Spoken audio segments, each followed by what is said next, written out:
Hello student, welcome to my channel Chahat ma'am. दोस्तों class 10 2024 सामाजिक विज्ञान 16 मार्च वायरल पेपर, ठीक है। आप लोगों का 16 मार्च को पेपर होने वाला और आज की इस वीडियो में हम आपको वायरल पेपर बताने वाले। जितने भी स्टूडेंट 16 मार्च को सामाजिक विज्ञान का पेपर देने वाले, तो आज का वीडियो बहुत ही ज़्यादा इंपॉर्टेंट आप लोगों के लिए रहने वाला। आज हम बहुत ही ज़्यादा वायरल पेपर आपको बताने वाले। 100% यही पेपर आपका 16 मार्च को छपेने वाला है, ठीक है। यही पेपर 16 मार्च को आने वाला है और ये पूरा पेपर आप लोगों के लिए हम सॉल्व करवाने वाले, ठीक है। तो वीडियो में एंड तक बने रहना। जब आप पहली बार विजिट करो सब्सक्राइब जरूर कर लीजिएगा। और फिर से बोल रहे क्योंकि ये बहुत ही ज्यादा इंपॉर्टेंट वीडियो रहने वाला। जितने भी स्टूडेंट राजस्थान बोर्ड के 16 मार्च को सामाजिक विज्ञान का पेपर देने वाले, तो इस वीडियो को एक बार जरूर देख लीजिएगा, ठीक है। बाद में पछताओगे उससे पहले कि आज इस वीडियो को जरूर देख लीजिएगा। चलो स्टार्ट करते हैं वीडियो को। तो फर्स्ट में हमारा ए सेक्शन रहेगा, यानी कि ए खंड हमारा यहाँ पर रहेगा। ए सेक्शन आपका आएगा और इसमें बहुविकल्पी क्वेश्चंस आएंगे। टोटल 12 क्वेश्चंस आएंगे आपके और एक एक नंबर का एक क्वेश्चन होगा, ठीक है।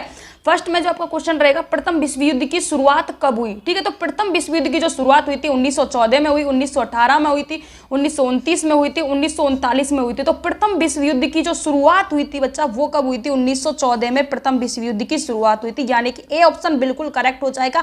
और उससे पहले हम एक चीज और बता देते हैं, जब आप बोर्ड एग्जाम की कॉपी में इसका आंसर लिखोगे तो इस तरीके से लिखना है, जैसे कि ए सेक्शन है, यानी कि ये एक ए सेक्शन है, ए खंड है, तो बोर्ड एग्जाम की कॉपी में ऐसे ही डालना है आपको। ब्लैक स्केच आप लेके जा सकते हो, अलाउ होता है बोर्ड एग्जाम में, इस तरीके से आपको डालना है। यहाँ पर आप बहुविकल्पी क्वेश्चंस करोगे तो पहले आपको यहाँ पर बहुविकल्पी ऑब्जेक्टिव टाइप के क्वेश्चन, ताकि आपकी बोर्ड एग्जाम की कॉपी में एक भी नंबर नहीं कर सके।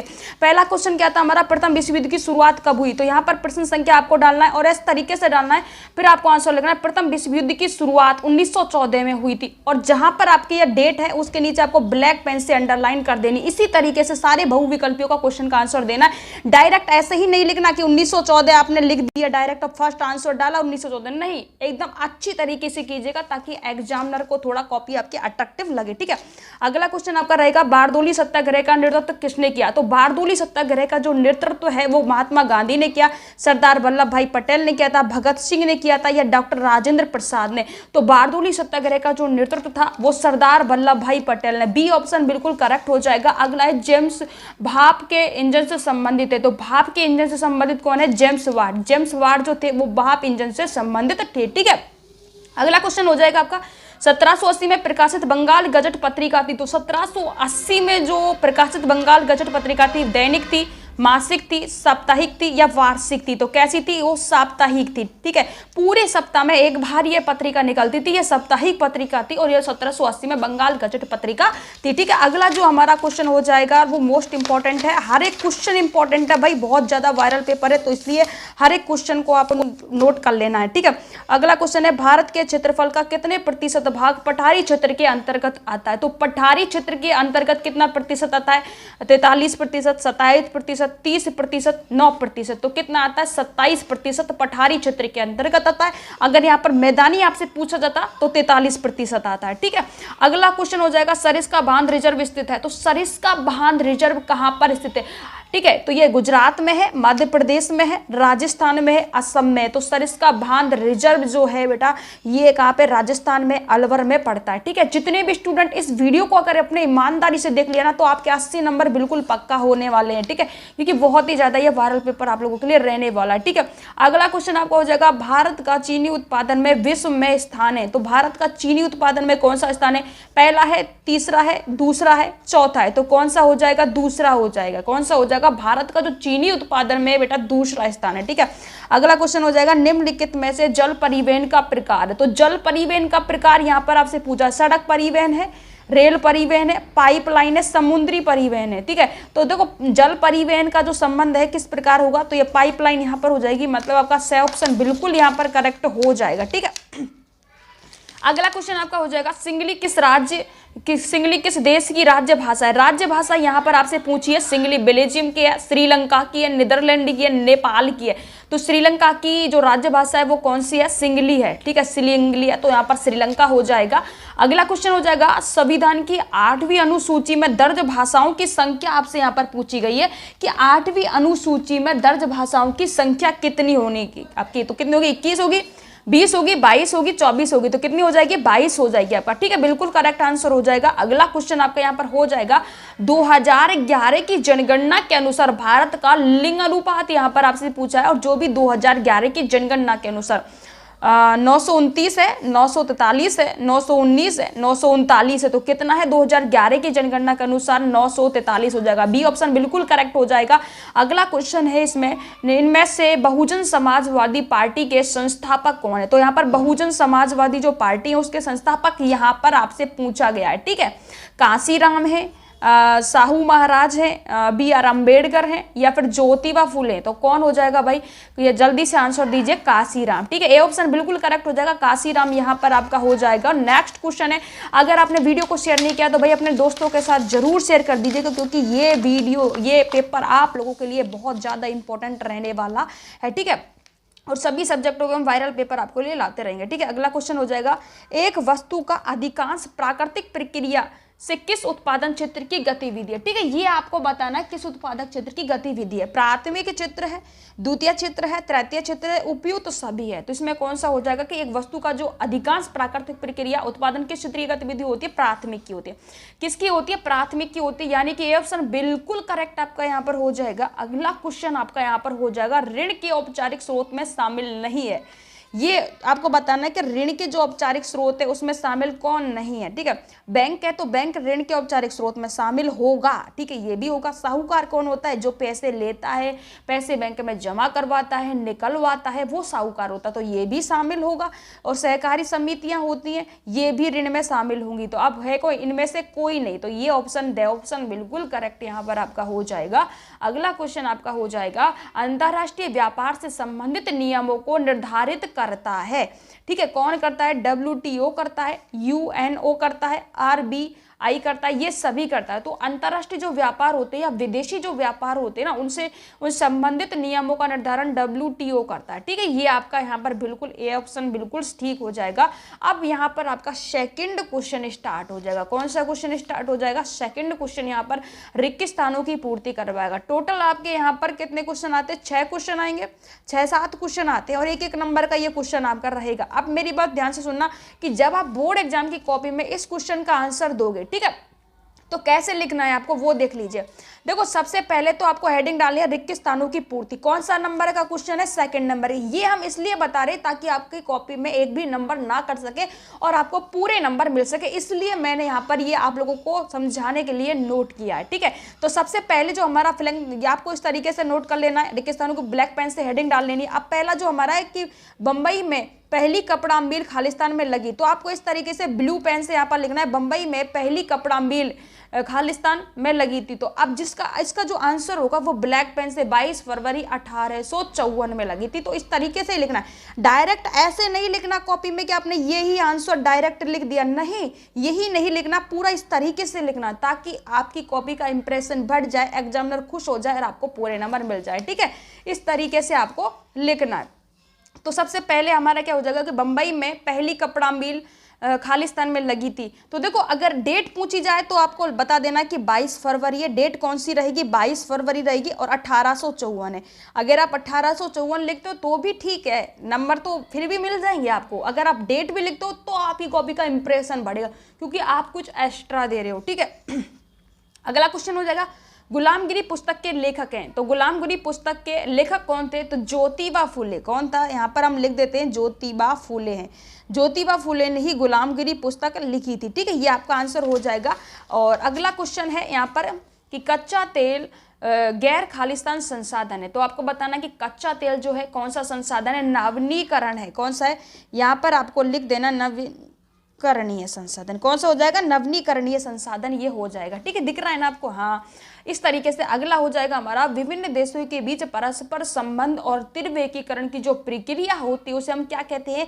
तो देखो, विभिन्न देशों के बीच परस्पर जो संबंध होता है और तीव्र एकीकरण की जो प्रक्रिया होती है उसे क्या कहते हैं? वैश्वीकरण कहते हैं। क्या कहते हैं? वैश्वीकरण कहते हैं। ठीक है, ये आपका हो जाएगा। अगला क्वेश्चन हो जाएगा आपका, श्रोमणी अकाली दल का संबंध मुख्यतः खालिस्तान किस राज्य से है? तो आपको राज्य बताना यहाँ पर कि श्रोमणी जो अकाली दल है इसका जो संबंध है वो किस राज्य से है? तो पंजाब से है। किससे है? पंजाब से होगा। अगला हो जाएगा खालिस्तान शासन प्रणाली में अंतिम शक्ति जनता को निहित होती है, तो किस में होती है? लोकतंत्र जो होता है ना, लोकतंत्र का जो शासन होता है उसमें जो अंतिम शक्ति होती है वो जनता ही निहित करती है, ठीक है। अगर जनता मजबूत है तो लोकतंत्र आपका मजबूत रहेगा, ठीक है। जवाहरलाल नेहरू ने गर्व से खालिस्तान को आधुनिक भारत का मंदिर कहा था, तो किसको कहा था आधुनिक भारत का मंदिर? तो भाखला नांगल बांध को। यहाँ पर लिख देते हैं, इसका आंसर हो जाएगा भाखल होगा, ये भाखला नांगल बांध हो जाएगा। क्या हो जाएगा? भाखला नांगल बांध, ठीक है। तो जवाहरलाल नेहरू ने किसको गर्व से आधुनिक भारत का मंदिर कहा था? तो भाखला नांगल बांध आपका यहाँ पर बिल्कुल करेक्ट आंसर हो जाएगा। अगला क्वेश्चन आपका यहाँ पर होगा अति लघु आत्मक क्वेश्चन होंगे, यानी कि छोटी छोटी डेफिनेशन होंगी, एक एक नंबर का यहाँ पर आपका आंसर रहेगा। अब देखो एक एक नंबर का रहेगा और उसी तरीके से मतलब यहाँ पर एक एक नंबर का पूछा गया है तो वर्ड लिमिट आपको यहाँ पर एक दो लाइन या 2.5 लाइन का ही आंसर आपको देना होगा। सबसे पहले क्या होगी? बेगार। ये क्या होता है? बेगार। हमें डेफिनेशन में लिखना है बेगार क्या होती है। देखो सीधी सी सिंपल सी डेफिनेशन है, बेगार एक ऐसी प्रथा है जहां कर्मचारियों को मालिक को निःशुल्क या मामूली परिश्रम सेवा देने पर मजबूर किया जाता है, ठीक है। यानी कि अगर सीधे सिंपल भाषा में बोला जाए तो बिना पैसा लिए किसी के लिए हम काम कर रहे हैं तो वो बेगार होता है, ठीक है, बेगार होता है, ये हो जाएगा। अगला क्वेश्चन हो जाएगा फ्लाइट साल्ट क्या है? तो फ्लाइट साल्ट क्या होता है? देखो फ्लाइट साल्ट है ये जॉन के द्वारा आविष्कार कपड़े की मशीन की बुनाई के क्या है? एक मशीन है, ये क्या है? इसका जो आविष्कार किया गया था ये क्या है? मशीन है। और ये एक वैज्ञानिक थे जॉन, कौन थे? जॉन थे। उन्होंने 1733 में इसका आविष्कार किया गया था और ये कपड़े की बुनने की मशीन है। क्या है? कपड़े बुनने की मशीन होती है, ठीक है। स्पिनिंग जेनी का आविष्कार किसने किया? तो ये आपको एक नंबर का क्वेश्चन है, बस ऑनली आंसर ही लिखना है आपको, ओनली वैज्ञानिक का ही नाम लिख दीजिएगा, ठीक है। अगला है सरकार के विभिन्न अंगों के नाम लिखिए। अब देखो सरकार जो होती है ना इसके विभिन्न अंग 3 होते हैं। सरकार के अंग कितने होते हैं? 3 होते हैं। कौन कौन से होते हैं? देखो फर्स्ट में तो विधायिका आपका आ जाएगा, सरकार का ही अंग होता है, ये विधायिका होता है। सेकंड कार्यपालिका होता है, कार्यपालिका ये क्या? ये भी विधायिका का ही मतलब सरकार का अंग होता है। और ये होता है न्यायपालिका, न्यायपालिका, ठीक है, पालिका। तो ये तीनों ही सरकार के अंग होते हैं, ठीक है, आप लिख दीजिए। अगला क्वेश्चन है वर्ण व्यवस्था से आप क्या समझते हैं? देखो वर्ण व्यवस्था सशस्त्रीकरण का एक सामाजिक प्रणाली है जहां पर समाज को सामाजिक और आर्थिक क्षमता के आधार पर उनके स्तरों में विभाजित करते हैं, ठीक है, ये आपको लिखना है वर्ण व्यवस्था में। अब देखो यहाँ पर राजनीतिक दलों को मान्यता व चुनाव को कौन आवंटित करता? तो सरकार ही यहाँ पर करती है, ठीक है। इस तरीके से आपको सबका आंसर भाई दे देना है, ठीक है। तो अगला क्वेश्चन आपका हो जाएगा सकल घरेलू उत्पाद को परिभाषित कीजिएगा। तो सकल घरेलू उत्पाद का देखो इसको जीडीपी कहते हैं, सकल घरेलू जो उत्पाद होता है इसको क्या कहते हैं? हम जीडीपी, सकल घरेलू उत्पाद को कहा जाता है। अगला क्वेश्चन हो जाएगा वे कंपनियां जिनका कारोबार 1 से अधिक देशों में होता है। किस में होता है? 1 से अधिक देशों में जिन कंपनियों का क्या होता है? व्यापार होता है, तो उन कंपनियों को क्या कहा जाता है? क्या कहा जाता है? बहुराष्ट्रीय कंपनी कहलाती है। तो ये कंपनी कैसी कहलाती है? ये बहुराष्ट्रीय कंपनी है, बस यही लिखना है। भारतीय वन्यजीव संरक्षण अधिनियम कब लागू किया गया था? 1973 में लागू किया गया था, ये आप लिख दीजिएगा। और ध्वनि प्रदूषण से मानव पर क्या प्रभाव पड़ते हैं? तो संक्षेप में बताना। देखो एक तो पहली बात तो ये कि ध्वनि प्रदूषण जो होता है एक अवांछनीय ध्वनि होती है। क्या होती है? अवांछनीय ध्वनि होती है जो मानव पर इसे काफ़ी असर पड़ता है, ठीक है। एक तो पहले तो ये मानसिक रूप से ग्रसित कर देती है, मानसिक रोगों से ग्रसित कर देती है, ठीक है। तो ये काफ़ी चक्कर वगैरह और बहुत सारे हैं, तो सिंपल सा इतना ही लिखना है। अगला क्वेश्चन हो जाएगा बी ऑप्शन, मतलब बी ऑप्शन नहीं, बी बैखंड स्टार्ट हो जाएगा यहाँ पर आपका, ठीक है। और ये जो आपको 50 वर्डों में आंसर देना है, ठीक है। कितने वर्डों में देना? 50 वर्डों में इसका आंसर आपको देना है।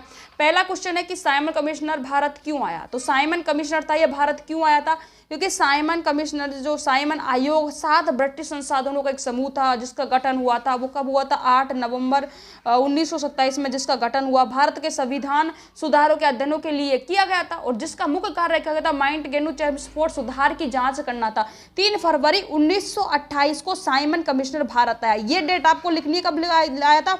3 फरवरी। और कब आया था? 1928 को साइमन कमिश्नर भारत आया था, ये डेट भी आपको लिखना है। और भारतीय आंदोलनकारी ने साइमन कमिश्नर वापस आ जाओ के नारे जमकर विरोध किया था और उन्होंने ही इनको बुलाया था, तभी ये यहाँ पर आए थे, ठीक है। तो ये आपको लिख देना है। अगला क्वेश्चन है मुद्रण संस्कृति ने भारत में राष्ट्रवाद के विकास का क्या योगदान दिया? तो 2 बिंदु लिखने, ज्यादा नहीं लिखना। 2 नंबर का, 1 बिंदु 1 नंबर का रहेगा, 2 बिंदु 2 नंबर के रहेंगे। अगला हो जाएगा सत्ता की साझेदारी क्यों जरूरी है? जब तक सत्ता की साझेदारी नहीं होगी तब तक आपका लोकतंत्र नहीं चलेगा, सरकार नहीं चलेगी। 2 तर्क लिखने, 2 नंबर का आएगा, ठीक है।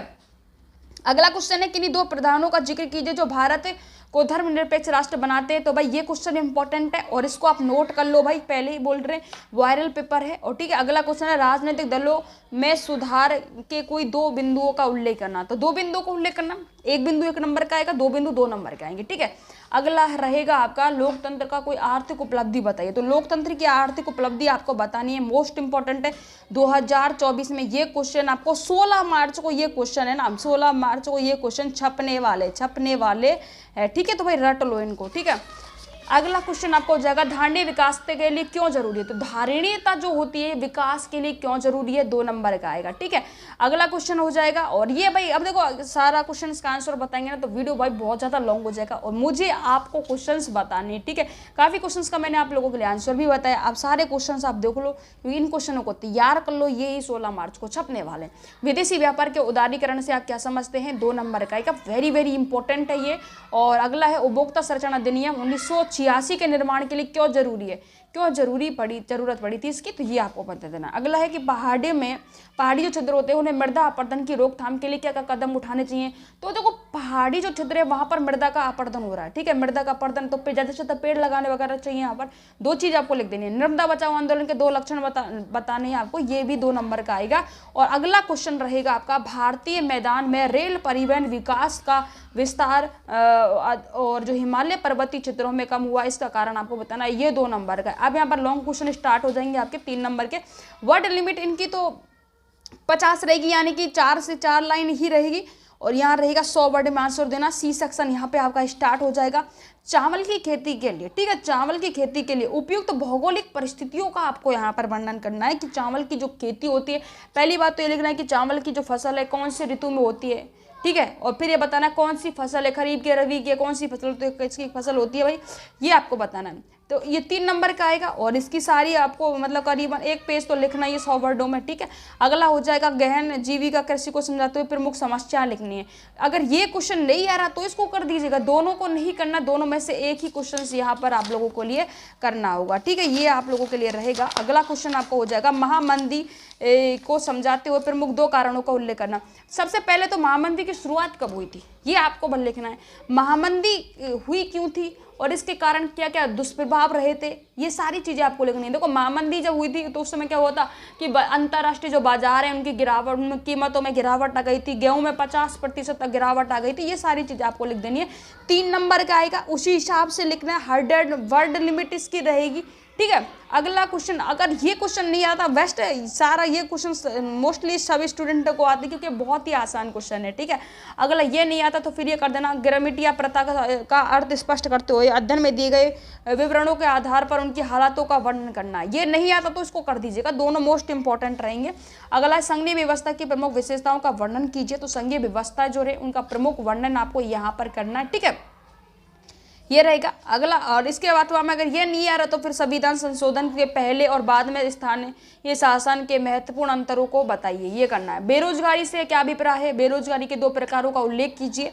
और इसके अथवा में आएगा, सार्वजनिक क्षेत्रों में और निजी क्षेत्रों में अंतर आपको बताना है। दोनों में करीबन 3 नंबर का है ना, तो करीबन आपको 7 अंतर तो बता ही देना है। ठीक है, ये आपका रहेगा। और अगला जो आपका रहेगा, यानी कि अब आपके डी सेक्शन यहाँ पे आपका स्टार्ट हो जाएगा, डी सेक्शन यहाँ पर आपका स्टार्ट हो जाएगा। और 200 से 250 वर्ड लिमिट रहेगी, यानी कि ये लॉन्ग क्वेश्चन आपका रहेगा, 4 नंबर का रहेगा। यहाँ पर आपसे निम्नलिखित टिप्पणी लिखवाई गई है, ऐसे कि वस्तु विनिमय के दोष पर आपको टिप्पणी लिखनी है। ठीक है, ये आपको समझाना है। फिर मुद्रा के कार्य क्या होते हैं, ये चीज़ आपको बतानी है। ठीक है, दोनों में से एक, दोनों करनी है तो, और दोनों, ये 2 नंबर का रहेगा आपका, ये 2 नंबर का रहेगा, टोटल मिला के 4 नंबर का आपका हो जाएगा। ठीक है, अथवा में अब अगला क्वेश्चन अथवा में आएगा ये कि साख से आप क्या समझते हैं, भारत के औपचारिक क्षेत्रों में साख की संक्षेप व्याख्या कीजिए। तो ये चीज़ आपको बतानी है। ठीक है, अगली फ्रांसीसी क्रांति कब हुई थी, 1789 में फ्रांस में क्रांति हुई थी। और इसके पश्चात भारत में क्या बदलाव आए थे उनका, ये फ्रांसीसी क्रांति बहुत ज़्यादा इंपॉर्टेंट है, हर साल ही आता ही रहता है ये क्वेश्चन, और बहुत ज़्यादा इंपॉर्टेंट है, 4 नंबर का रहेगा आपका। ठीक है, ब्रिटेन राष्ट्रवाद का इतिहास विशेष यूरोप की तुलना में किस प्रकार भिन्न था, तो ये वेरी इंपॉर्टेंट है। ये नहीं आता तो फिर ये कर दीजिएगा। अब आपका मानचित्र वाला क्वेश्चन आ जाएगा। ठीक है, भारत प्रश्न में दिए गए मानचित्र का उल्लेख करना है। भारत मतलब दिए गए भारत के रेखा मानचित्र का कोयला की खानों का अंकित करना है। ये चीज़ आपको दी जाएंगी और ये मानचित्र आपको मिलेगा, उसमें ये चीज़ आपको अंकित करनी है, ठीक है। अगला, अगर ये नहीं आता, फिर ये वाला क्वेश्चन नहीं आता, तो फिर इस वाले को कर दीजिएगा, ये आएगा। और दिए गए मानचित्र का ऊर्जा संयंत्रों को अंकित करवाएगा दोनों में से। तो ये क्या रहेगा आपका 16 मार्च वायरल पेपर। भाई ज़्यादा से ज़्यादा शेयर कर दो, आग लगा दो, ठीक है, क्योंकि यही पेपर आपको 100% छपने वाला है। और ऐसा, और जैसे मैंने हिंदी का पेपर आपको बताया तो सेम वही पेपर आपको आया है आज 12 मार्च को, ठीक है। तो bye bye, take care, love you दोस्तों। आज की वीडियो में इतना ही, मिलेंगे नेक्स्ट वीडियो, तब तक के लिए बाय बाय, टेक केयर।